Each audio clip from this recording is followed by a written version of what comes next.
Hello, welcome to Through It All with the Moffats. Today I am going to be doing my countertops.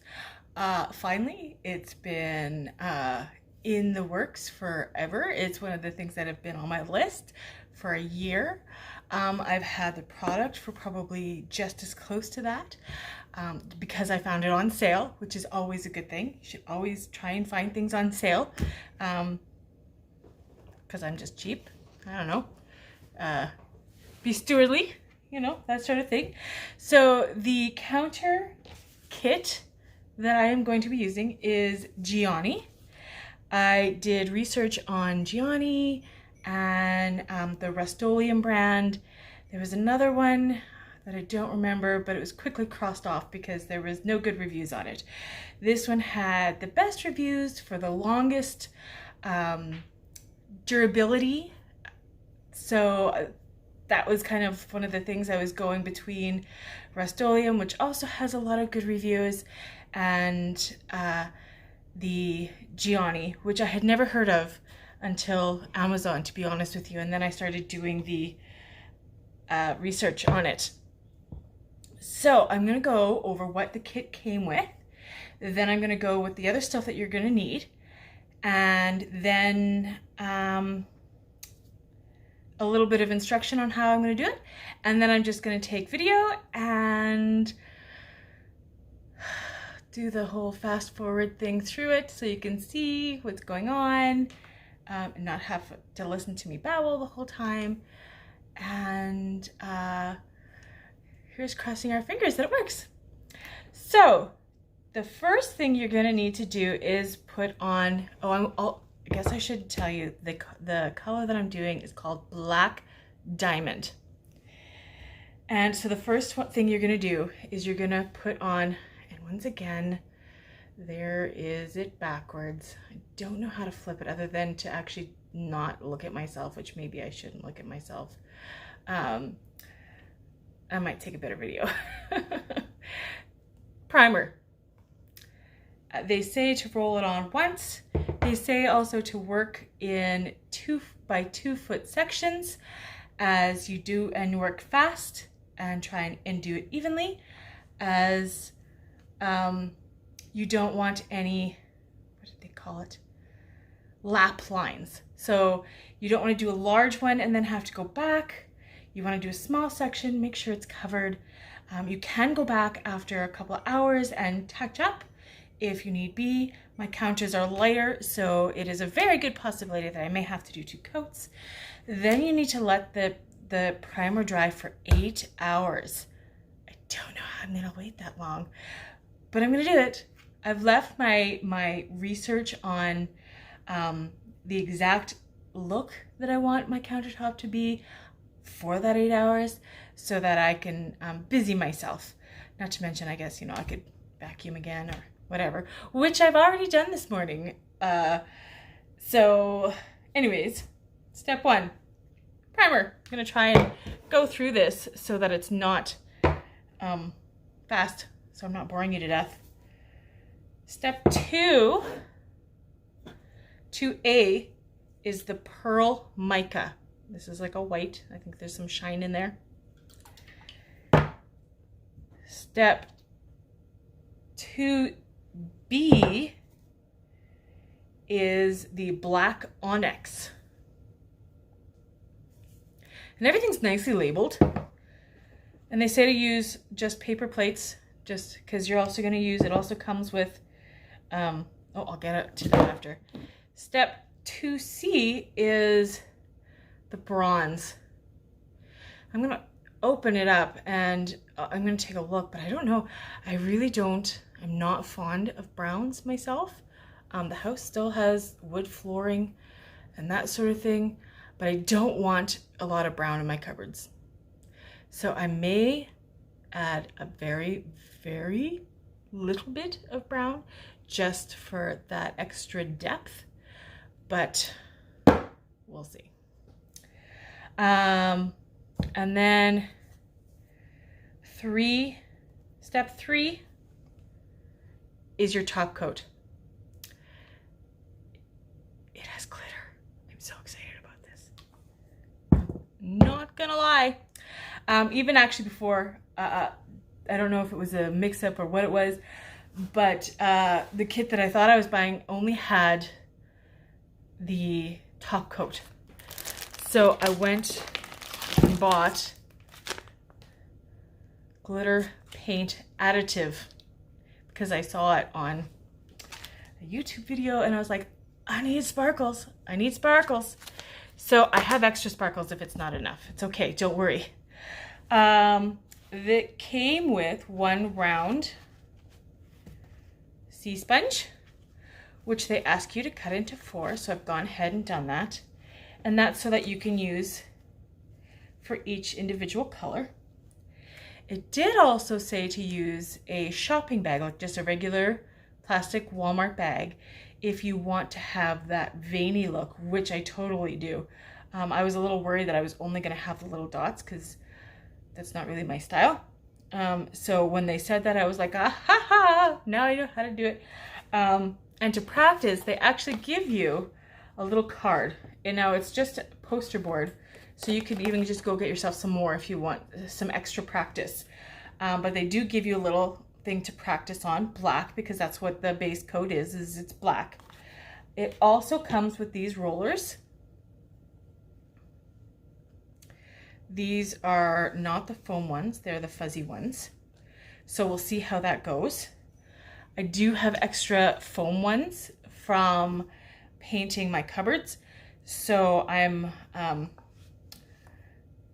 contemplating, switching that up. It also came with a roller.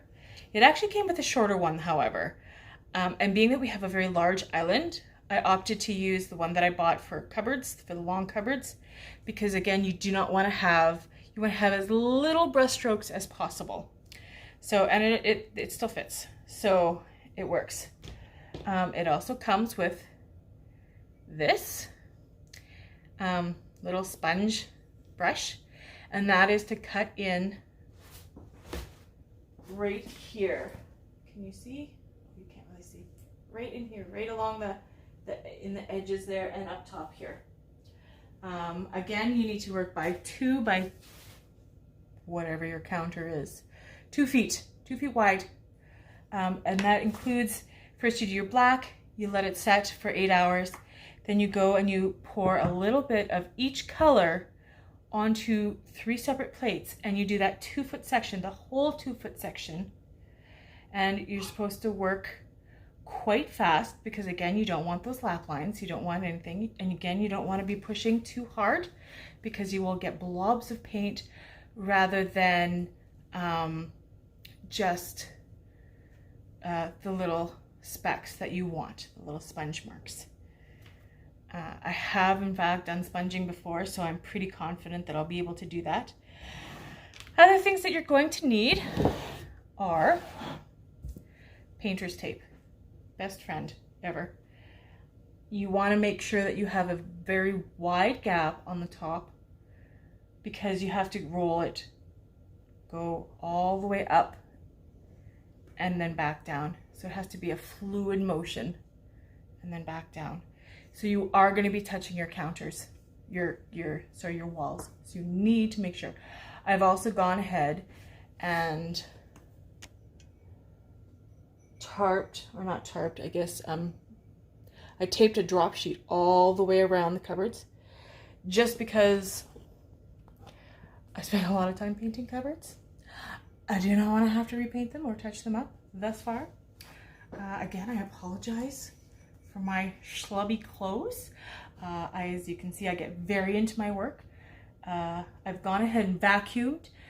It does say to prep your counters using an SOS pad and then rinse several times. William and I did that last night before we went to bed, so that there's no grease and grime. Again, I vacuumed. I'm wearing a hat, and so that even my own hair hopefully doesn't fall out into my countertops. We have pets. The pets are downstairs. The dog, you could hear, the heart is barking. She's not happy to be alone or down there. Hopefully she behaves. But the cats are also down there. They've got their water, their food, their Heart has her dog pad, and of course the litter boxes are downstairs. Charlie is outside where he's very happy because it's nice and cool out, but not too cool. And he's got his food and his water out there as well. So the pets are taken care of. I don't want them breathing in the toxins either. I have not opened these cans. I am not sure what they smell like. It didn't actually say in the instructions that it needs to be extremely well ventilated. The only time said it needed to be very well ventilated was if you're in an apartment. I guess it's because it's a smaller unit. Being that we're in a house, I guess we're okay. I do have the windows cracked a little bit. There's a nice breeze, but I don't want too much of a breeze because I don't want the dog hair and the cat hair to be flying, if you know what I'm talking about. Love my animals so much.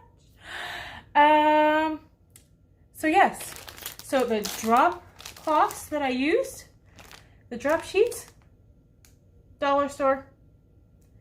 They smell horrendous, but they're quite large and they're nice and thick and they're cheap. And wood filler for any cracks.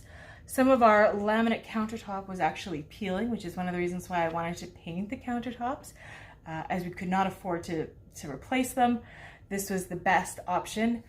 So they say to peel any laminate that's coming off and then fill it with wood filler, sand it, and you're good to go. The Gianni will cover it nicely. Sandpaper. We got the two.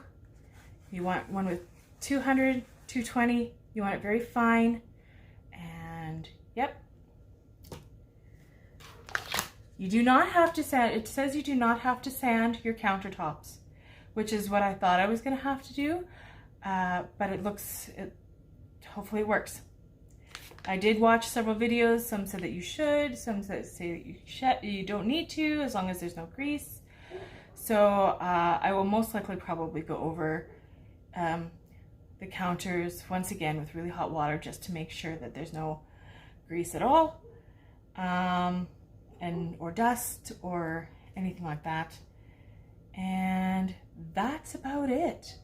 I'm gonna pause, finish up my prep work, and then we'll get back into the video and start our painting.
Okay, so I have officially finished painting the base coat.